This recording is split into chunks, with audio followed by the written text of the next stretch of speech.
We are going to be ranking the number 4 overall draft picks since 2000. I'm going to be putting it in categories of Hall of Fame, Superstar, Top Line Contributor, Good but Not Worth the Pick, Flat Out Bust, and Too Soon to Judge. I'm debating on making another category in between Good but Not Worth the Pick and Flat Out Bust because I feel like there is a pretty big gap between the two. So make sure to go down in the comment section and let me know if I should add another category in between those to do for the rest of the series. And as you guys know, I'm going to be doing these all the way up until the number 10 picks and then finishing off the series with the number 1 overall pick. So I'm basically saving the best for last. And we're going to start off the video today with Rostislav Klesla. And in my opinion, he is a flat out bust. He never had a 30-plus point season. His career high was 22 points, and that came in the 2006-2007 season with the Columbus Blue Jackets. For a 4th overall pick, that is definitely not good enough. And in my opinion, he is 100% a flat out bust. He had a lengthy career, but never really lived up to being that 4th overall draft pick. Moving on now to Stephen Weiss, and I think I'm going to put him at good but not worth the pick.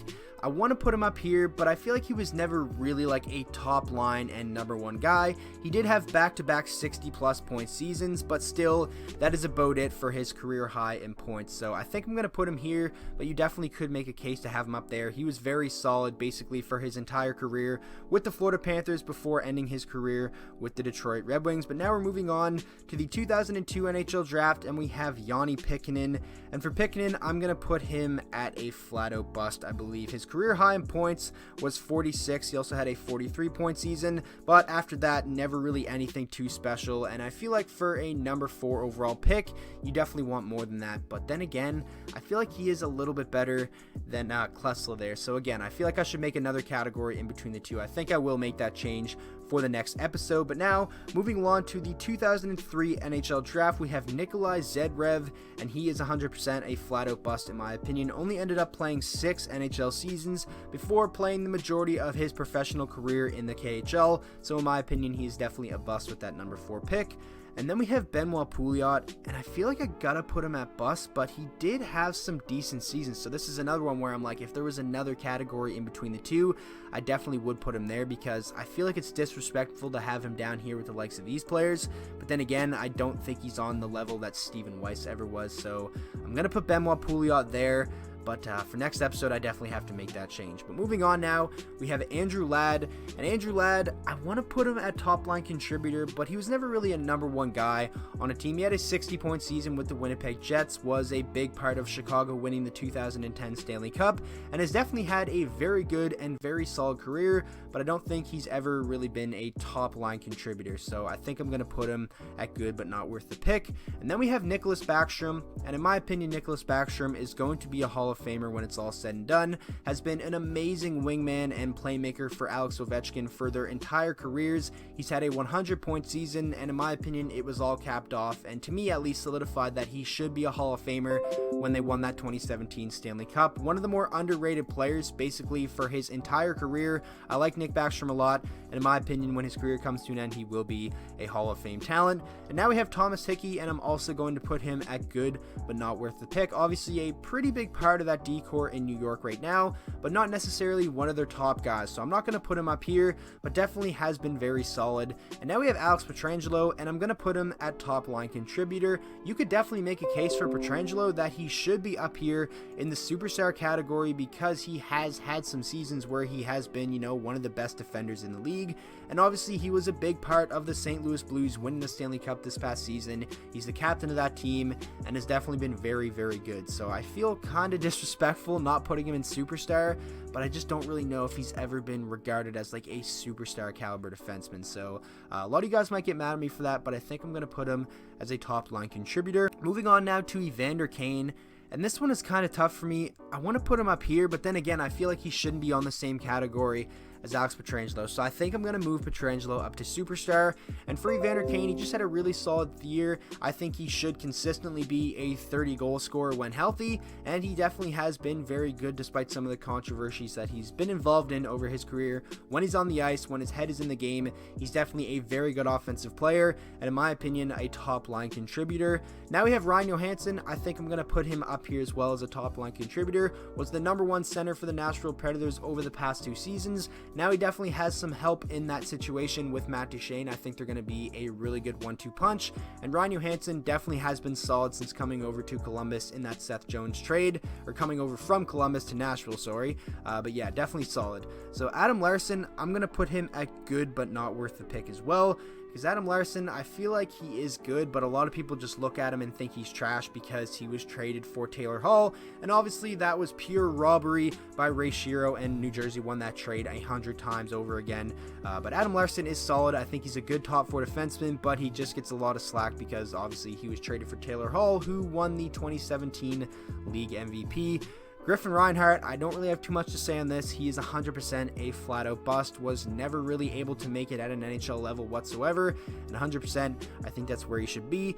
Moving on to Seth Jones, I'm putting him up in the superstar category as well with Alex Pietrangelo. Seth Jones, in my opinion, is probably going to win a Norris Trophy or 2 over the course of his career. I'm very excited to see how he plays in this up-and-coming season because he's basically the face of the franchise in Columbus now. You have guys like Pierre-Luc Dubois and Zach Werenski, but I think Seth Jones is now the #1 guy there after the departure of Matt Duchene, Bobrovsky, Panarin, and Dzingel and those guys. So I'm excited to see how he plays.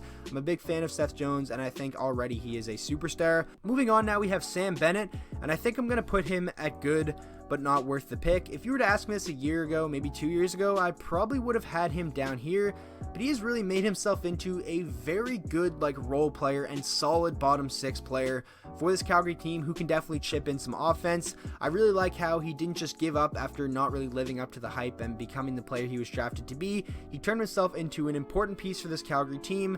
Not one of their bigger name players, but does play an important role for them, so I think I'm going to put him at good but not worth the pick. And now looking at this, I feel like Stephen Weiss should probably be up here just based off what he's done for his entire career, and honestly Andrew Ladd I might put up there. I'm going to think about it a little more later on, but for right now I'll probably keep him there. Mitch Marner this past season has developed himself into a superstar, and 100% if he continues down the path that he's on right now, by the end of his career he could be up there with Nick Backstrom as a Hall of Fame talent, but I'm not going to go that far just yet.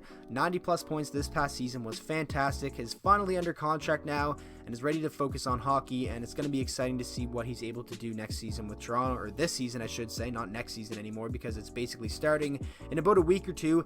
And now moving on to Jesse Puljujarvi, and honestly right now I have to put him in flat out bust. I could put him in too soon to judge, but he's overplaying in Finland right now and doesn't have an NHL job. Well, he does have an NHL job. His rights are with Edmonton, but he signed in Finland. He doesn't want to play in Edmonton anymore, and I can't really see many GMs picking up the phone and being like, yeah, we really want Jesse Puljujarvi. So it could be too soon to judge because obviously he is still young, but just based off what we've seen so far, I have to put him at flat out bust. Cale Makar, too soon to judge, even though probably after next season or a year after that he'll be up here as a superstar top line contributor. He looked amazing in the playoffs for Colorado, but he hasn't even had his rookie season yet, so I can't really determine too much. And Brady Tkachuk, only 1 season to go off of. I'm going to put him at too soon to judge, but he is definitely a guy who will probably be up here come season's end, or maybe even up here if he makes a significant jump. But for right now, I think I'm going to put Brady Tkachuk at too soon to judge. So this is what I have right now. I'm going to take a look over it and maybe see if I want to make any changes, so I'll be right back. Okay, so I made one change. I moved Andrew Ladd up to the top line contributor because I feel like he is, or at least for the course of his career, was above a level of these 3 guys down there. So that is my rankings. Make sure to click the link in the description. You guys can do this as well. Take a picture of it and then follow me on Twitter and tweet me that picture and we can talk about it if you'd like. But look forward to the number 5 and number 6, 7, 8, 9, all the way up until 10 picks coming in a couple of days. I'm probably not going to do one tomorrow just because I don't want every day the video to be this until the series is done. I have something different planned for tomorrow. So that is going to wrap up today's video. I really hope you guys did enjoy. And like I said throughout the video, make sure to let me know if you think I should add another category in between good but not worth the pick and in between flat out bust, because I came across it a lot in this episode and where I wanted to put a guy kind of in the middle of those because I feel like there is a significant gap in between those categories. So make sure to let me know your thoughts on that down in the comment section below. Also, click the links in the description description. Follow me on Twitter, follow me on Instagram. The hockey season is coming up, and if you want to stay connected with me while I'm not posting a video, because I'll probably only be posting 1 or 2 a day, and I don't really go through the comments too much, like I'm not sitting there going through them all day, but I am on Twitter a lot, and if you guys have any questions about games that are going on throughout the season, you can definitely tweet at me, and I will try my best to answer all of them. And also make sure to let me know any video suggestions that you guys have for the season up and coming. I have a lot of cool ideas, but I'm definitely curious to hear what you guys think. I'm just super excited. I'm done with the preseason already. I'm just ready for the regular season to start. I want to see meaningful hockey games, and I'm sure you guys are at that state too. So I hope you guys all enjoyed today's video, and if you did, please make sure to drop a like on it and subscribe to the channel for daily NHL content, and I will see you guys all in the next video.